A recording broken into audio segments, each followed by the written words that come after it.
Welcome to Public TV news. బులెటిన్ల ముందుగా headlines. మత్తు పదార్థాల నియంత్రణపై సుల్తానాబాద్ పోలీస్ శాఖ ఆధ్వర్యంలో అవగాహన సదస్సు.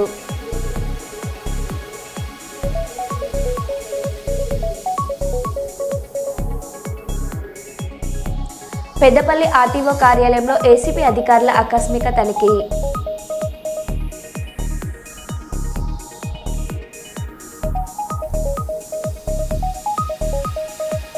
వరంగల్ మహానగరంలో శ్రీ భద్రకాళి దేవస్థానంలో 15 రోజుల పాటు జరిగే శాకాంబరి నవరాత్రి మహోత్సవంలో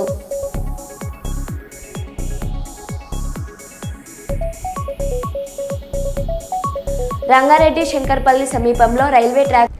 రంగారెడ్డి జిల్లా శంకర్పల్లి కొండంకల్ గేట్ దగ్గర రైల్వే ట్రాక్పై ఒక కార్ తీసుకొని వచ్చిన గుర్తు తెలియని మహిళ.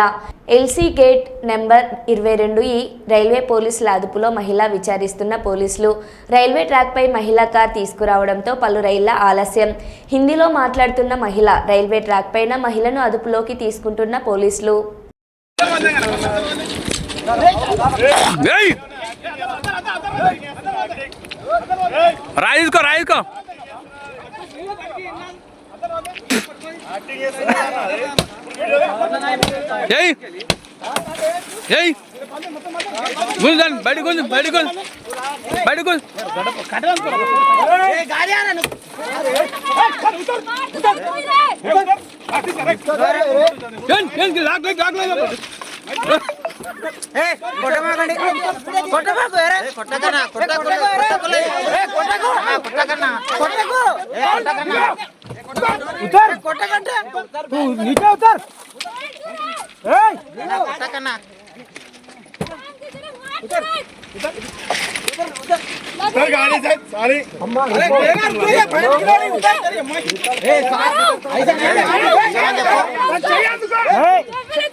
మీరు తీసుకునే డిగ్రీ కేవలం ఒక సర్టిఫికెట్ కాదు, ఒక బాధ్యత. మీ జ్ఞానాన్ని మంచి కోసం ఉపయోగించే బాధ్యత, అన్యాయాన్ని ప్రశ్నించే బాధ్యత, వినూత్న ఆలోచనలతో సమగ్ర అభివృద్ధిని సాధించే బాధ్యత అని కృష్ణా విశ్వవిద్యాలయం స్నాతకోత్సవంలో నారా లోకేష్ అన్నారు. And dear graduating students, it's indeed an honor and privilege for me to be here at the convocation of Krishna University, Machilipatnam. Let me take a moment to express my deep admiration for Honorable Governor of Andhra Pradesh and Chancellor of this university, Shri S. Abdul Nazir Garu. His deep commitment to justice, constitutional values, equity and education continued to guide our state to new laurels. His career reflects what discipline, integrity and determination can achieve and stands as a role model for every youth in this auditorium and in the state of Andhra Pradesh. He is the guiding force behind the establishment of the India International University of Legal Education and Research at Amravati. His presence as Chancellor of Krishna University is not just ceremonial but the epitome of integrity, dedication and service to the nation. His life is a shining example to every student here with courage and character. One can rise to the highest echelons of leadership. And all of us, as we go about conquering the world in front of us, we should take the honorable Honorable Governor as an example. Now, heartfelt congratulations to all the graduates receiving their degrees today. This is a moment of celebration not just for you, but also your parents, your teachers, and everyone who supported you in this amazing journey. This day marks the culmination of years of hard work, perseverance, and commitment. More than that, it's a beginning of a new chapter. A chapter filled with promise, responsibility, and opportunity. It's time for you to show your gratitude to your parents, family, and country at large. Your degree is not merely a certificate. It is a responsibility. A responsibility to apply your knowledge for the greater good, to question injustice, to innovate for inclusive growth, and to uphold the values of empathy, integrity, and courage. In the spirit of Dr. APJ Abdul Kalam ji, I urge you to dream big, but let your dreams be rooted in service to this amazing nation. Our country needs young minds who can not only code and compute, but who can also care and contribute. Warangal మహానగరంలో శ్రీ భద్రకాళి దేవస్థానంలో 15 రోజుల పాటు జరిగే శాకంబరి నవరాత్ర మహోత్సవంలో అమ్మవారికి సహస్ర కలశాభిషేకం, ఆ తర్వాత నిత్యయాగం ప్రారంభం కాబోతున్నది. ఈ యాగాన్నే తిదిమండల దేవత యజనం అని కూడా అంటారు. ఈ 15 రోజులు ఉదయం కాలి క్రమంలో, సాయంకాలం శ్రీ క్రమంలో ఈ నిత్యయాగం అనగా తిదిమండల దేవతార్చన జరుగుతుంది. ఆఖరి రోజు ఆషాఢ శుద్ధ పౌర్ణమి రోజున అమ్మవారికి ఉపలభ్యమగు పలు విధములైన శాకములచే అమ్మవారిని శాకంబరిగా అలంకరిస్తారు. ఆ రోజు అమ్మవారిని దర్శించడానికి వేలాదిగా భక్తులు గుడికి పోటెత్తుతారు.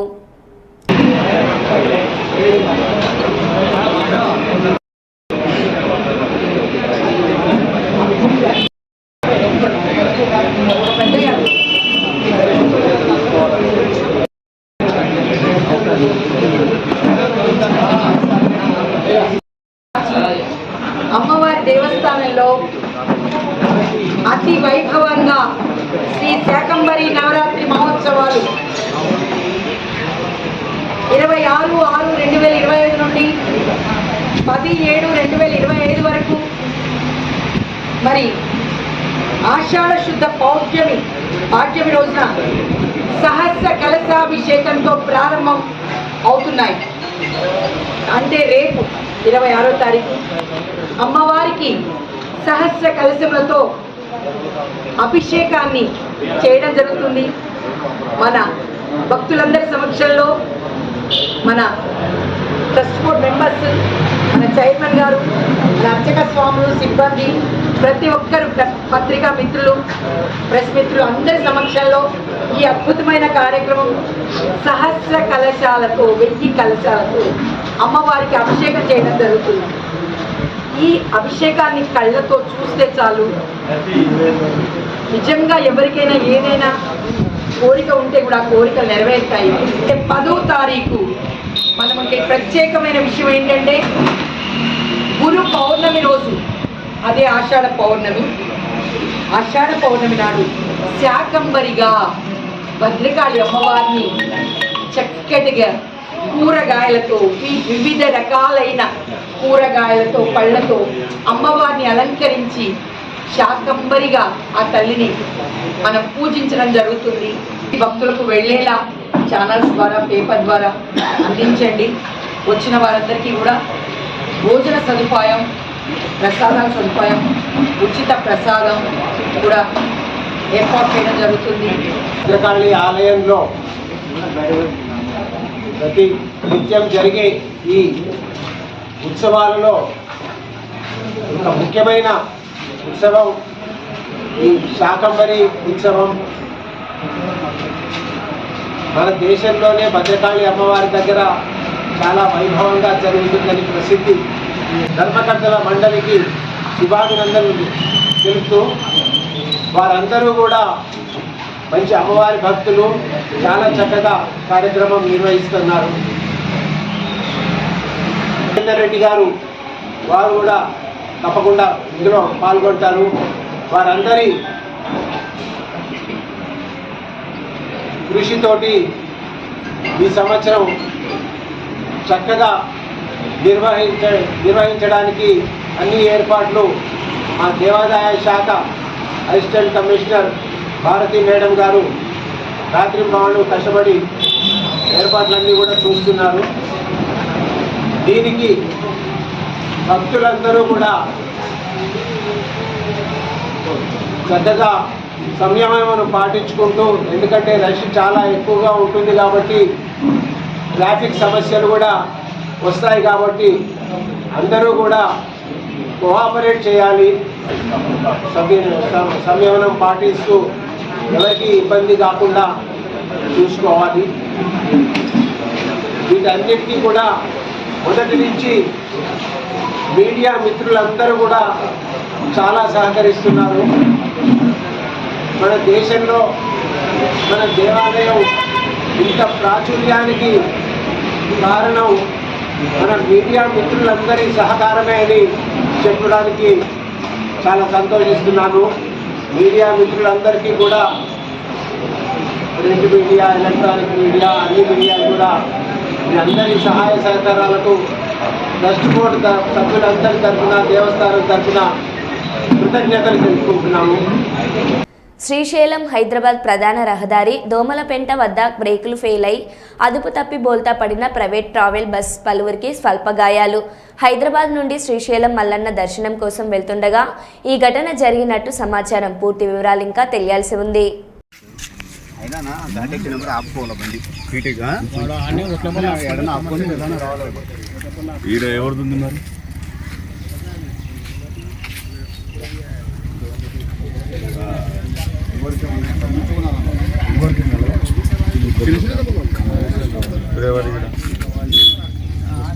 వాడు ఆడ గుద్దిన పైన గుద్దిన ప్లాన్ ఉన్నాయి.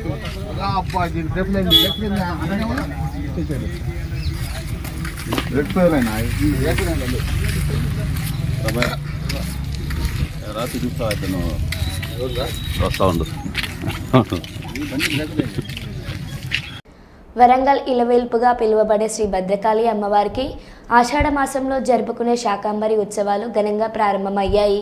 ఈ సందర్భంగా అర్చకులు నాగరాజ్ శర్మ మాట్లాడుతూ ఈ ఆషాఢ మాసంలో 15 రోజులు ఈ శాకంబరి ఉత్సవాలు జరుగుతాయని, మొదటి రోజు సందర్భంగా అమ్మవారి కలశాభిషేకం మరియు అష్టోత్తర ఘటముల చేత అమ్మవారికి అభిషేకాలు జరుగుతున్నాయని, అంతేకాక ఈ 15 రోజులు అమ్మవారు వివిధ రూపాలలో దర్శనమిస్తారని ఆయన అన్నారు.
జీవనం చ దిశో దిశా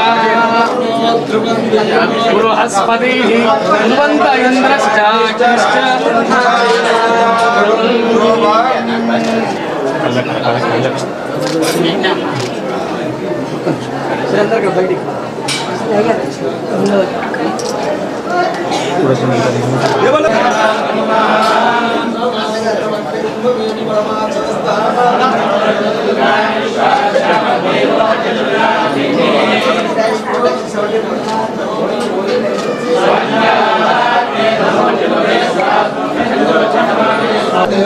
పురుషేంద్రియ ఆయుష్యేంద్రియే ప్రతిష్టతి.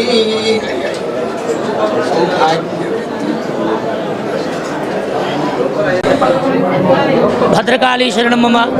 ఆషాఢ మాసము పాడ్యము నుంచి 15 రోజుల పాటు పౌర్ణమి వరకు శాకాంబరి మహోత్సవములు మన వరంగల్లో అనేక సంవత్సరాలుగా జరుగుతున్నాయి. గణేష్ శాస్త్రి గారు మా గురుదేవులు, వారి కుమారులు పరంపరంగా ఈ ఉత్సవాలు నిర్వర్తిస్తున్నారు. శాకాంబరిగా మొదటి రోజు అమ్మవారికి ఉత్సవాలలో భాగంగా సహస్ర కలశముల చేత అభిషేకములు, అష్టోత్తర ఘటముల చేత అభిషేకము జరిపించిన పిమ్మట కాళీక్రమాన్ని అనుసరించి 15 తిథులను అనుసరించి షోడశి క్రమాన్ని అనుసరించి అమ్మవారిని ఆరాధించడం జరుగుతుంది. ఉదయం ఒక పూజ, సాయంత్రం ఒక పూజ. గురు పౌర్ణమి నాడు అంటే 10వ తారీఖు నాడు అనేక ఆకుకూరలు, కూరగాయలు, ఫలములు హారములుగా గుచ్చి అమ్మవారి మెడలో వేసి అమ్మవారిని ప్రార్థించడం జరుగుతుంది. శాకాంబరీం స్తువన్ ధ్యాయం జపన్ సంపూజయన్నమన్ అక్షయమశ్నుతే శీఘ్రం అన్నపానామృతం ఫలం. శాకాంబరిగా చూసిన అమ్మవారిని జపించిన, ప్రార్థించిన మన కరువులన్నీ తీరుతాయి. మన దారిద్ర్యాన్ని అమ్మవారు నిర్మూలిస్తుంది, లోకాన్ని రక్షిస్తుంది. మన కరువు కాటకాలు అంటే మనకున్న ఈతి బాధలు అన్నీ కూడా అమ్మవారు తొలగజేస్తుంది. మనకు అన్న సమస్త శుభాలను కలగజేస్తుంది. కాబట్టి శాకాంబరి అమ్మవారిని దర్శించండి, తరించండి. ఈరోజు అలంకారంలో భాగంగా కాళీక్రమాన్ని అనుసరించి కాళీగా అమ్మవారు కాళీ స్వరూపము. ఇవాళ ఆకుకు ఈరోజు సహస్ర ఘటాభిషేకము జరిపిన తర్వాత కాళీక్రమంలో అమ్మవారిని అలంకరిస్తాము. సాయంత్రము కామేశ్వరిగా అమ్మవారిని పూజిస్తాం. పోలవరానికి పర్మిషన్లు అన్నీ తెచ్చింది వైఎస్ఆర్ఏ, కానీ చంద్రబాబు మాత్రం పోలవరం మొత్తం తానే కడుతున్నట్టు బిల్డప్ ఇస్తున్నాడు అని బుగ్గన రాజేంద్రనాథ్ రెడ్డి మాజీ ఆర్థిక మంత్రి అన్నారు. ఇప్పుడు 2348 కోట్లు వచ్చింది. 2348 కోట్లు వస్తే వీళ్ళు ఏం చేసినారు? అక్టోబర్ 9 వస్తే జనవరి 12, 2025 వరకు ఆ డబ్బులు ఒక ప్రత్యేకమైన అకౌంట్లో పెట్టమన్నారు. కేంద్రం ఏమనిందంటే మీరు వాడుకోకూడదు, ఇది కేవలం పోలవరంకే, ఇది మీరు ఒక ప్రత్యేకమైన సింగిల్ నోడల్ ఏజెన్సీ అంటారు, దాన్ని SNA అంటారు. అంటే ఒక ప్రత్యేకమైన అకౌంట్ ఓన్లీ ఆ పనికి మాత్రమే దాంట్లో పెట్టాలంటే వీళ్ళు ఏం చేసినారు? పెట్టకుండా వాడుకుంటే కేంద్ర జలవనరుల శాఖ జలశక్తి వాళ్ళు కోప్పడి చాలా కోపంగా ఉంటే అప్పుడు చివరకు ఎట్టకేలకు జనవరి 12, 2025 అంటే అక్టోబర్ నుంచి నవంబర్, డిసెంబర్, జనవరి ఇంచుమించు 3 నెలల తర్వాత అప్పుడు తీసుకొచ్చి అకౌంట్లో పెడతారు. అయిపోయింది. రెండో విడత ఎప్పుడొచ్చింది? మార్చి 12 వచ్చింది. మార్చి 12, 2025లో రెండో విడత ఎంత? 2705 కోట్లు. 2705 కోట్లు వస్తే ఇంతవరకు కూడా అందులో 2500 కోట్లు, 505 కోట్లు ఇంతవరకు వాడలే, SNAలో పెట్టలే, ఇతర ఖర్చులకు వాడుకున్నారు. అంటే ఇప్పుడు దాన్ని తల్లికి వందనానికి వాడుకున్నట్లే కదా లెక్క, అంతే కదా. ఇప్పుడు పోలవరం డబ్బులు వచ్చినాయి, పోలవరం డబ్బులు మీరు పోలవరానికి వాడలే, బ్యాంకులో లేదు, ఎక్కడ ఉన్నట్లది? తల్లికి వందనానికే కదా. ఇంకా వేరే తల్లికి వందనానికి వాడినారు, లేకుంటే మీరేమన్నా జీతాలకు వాడుకున్నారు.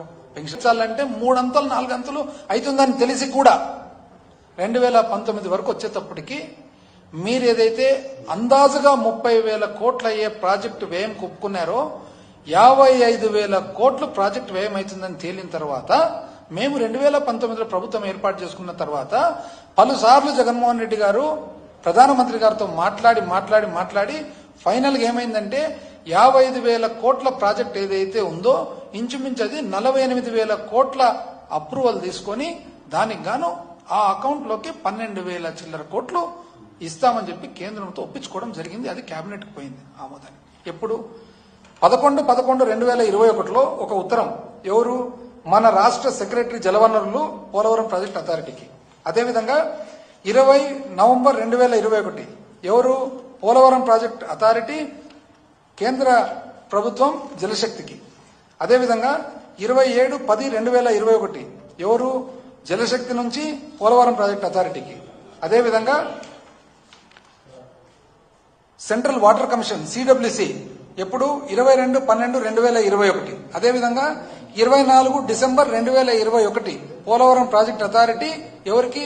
ఆంధ్రప్రదేశ్ రాష్ట్ర ప్రభుత్వానికి కరస్పాండెన్స్ సేమ్ ఇదే. అంటే ఈ బ్యాలెన్స్ డబ్బులు ఎట్లా అనే దాని మీద. తర్వాత 10/1 జనవరి 2022 ఎవరు? ఇక్కడ రాష్ట్ర సెక్రటరీ జలవనరుల శాఖ సెక్రటరీ పోలవరం ప్రాజెక్ట్ అథారిటీకి లెటర్. అదేవిధంగా జనవరి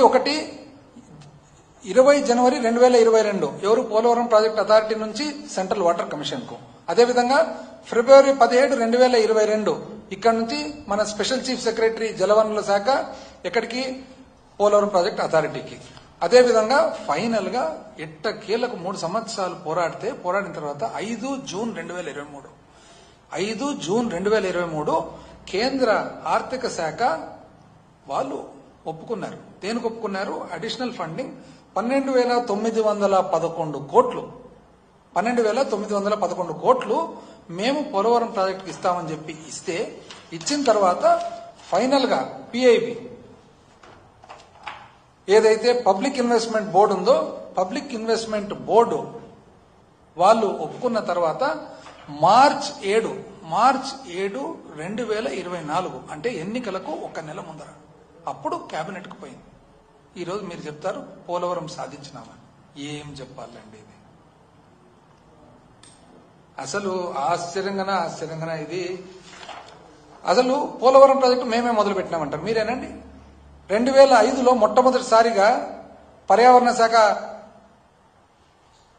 అప్లికేషన్ పెట్టలేదా? ఎవరంటే అప్పుడు ముఖ్యమంత్రి 2005లో కేంద్ర ప్రభుత్వానికి పోలవరం ప్రాజెక్టు కట్టాలని పర్యావరణ శాఖ, అరణ్య శాఖ అప్రూవల్ కోసము అప్పుడు ఎవరండి ముఖ్యమంత్రి?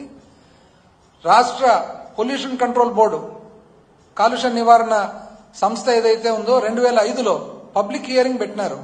అప్పుడు ఎవరండి ముఖ్యమంత్రి? సైట్ క్లియరెన్స్ కోసము 16 సెప్టెంబర్ 2005 అప్పుడు తల్లి వేధింపుల వల్లే కూతురు ఈ పని చేసింది.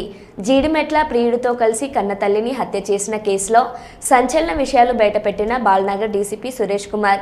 మొదటి భర్త కూతురు కావడంతో తనని సరిగా చూసుకోలేదని, చిన్న కూతుర్ని మాత్రం బాగా చూసుకుంటుందని, తనని చిత్రహింసలు పెడుతుందని 7వ తరగతిలోనే పోలీసులకు ఫిర్యాదు చేసి కొద్ది రోజుల్లో హోంలో ఉన్న యువతి. ముందుగా ప్రేమ గురించి ఒప్పుకున్న తల్లి కొద్ది రోజులు తల్లి ఇంట్లోనే సహజీవనం చేశారు. అనంతరం శివ నుండి డబ్బులు డిమాండ్ చేసి బ్లాక్మెయిల్ చేసిన తల్లి అని బాల్నగర్ డీఎస్పీ సురేష్ కుమార్ తెలిపారు. శివతో అమ్మాయి రిలేషన్షిప్ ఉన్నప్పుడు వాళ్ళ మదర్ ఫస్ట్ యాక్సెప్ట్ చేసింది. వీళ్ళు కూడా లివింగ్ రిలేషన్షిప్ లో ఇంట్లోనే ఉన్నారు. వాళ్ళ మదర్ కూడా పెళ్లి ఒప్పుకుంది. ఆ తర్వాత శివాని డబ్బుల కోసం బ్లాక్మెయిల్ చేయాలనుకుంటుంది. అదే మీరు చెప్పిన వాటిలో చాలా విషయాలు నేను కూడా కవర్ చేశాను, దాదాపుగా అవే చెప్పాను.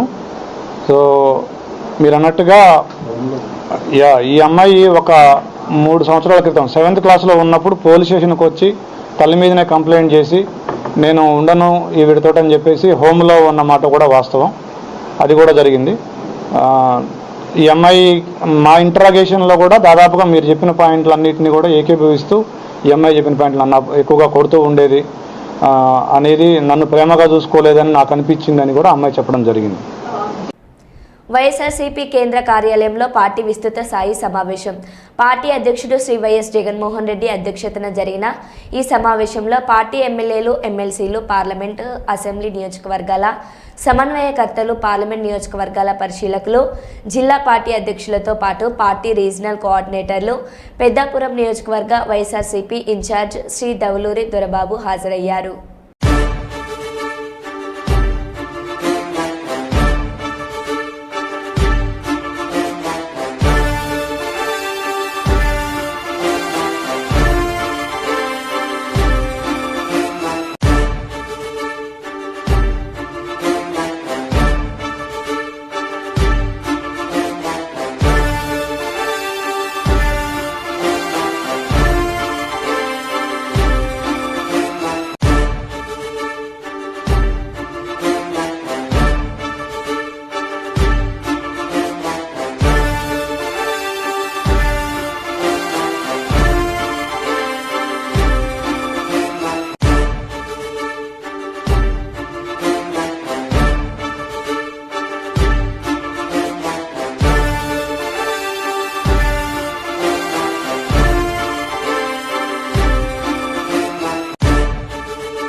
రామగుండం పోలీస్ కమిషనర్ అంబర్ కిషోర్ పిలుపు మేరకు సుల్తానాబాద్ సిఐ సుబ్బారెడ్డి ఎస్ఐ శ్రావణ్ కుమార్ ఆధ్వర్యంలో మత్తు పదార్థాల నియంత్రణపై say yes to life no to drugs అనే నినాదంతో సుల్తానాబాద్ పట్టణంలో అవగాహన సదస్సు నిర్వహించారు.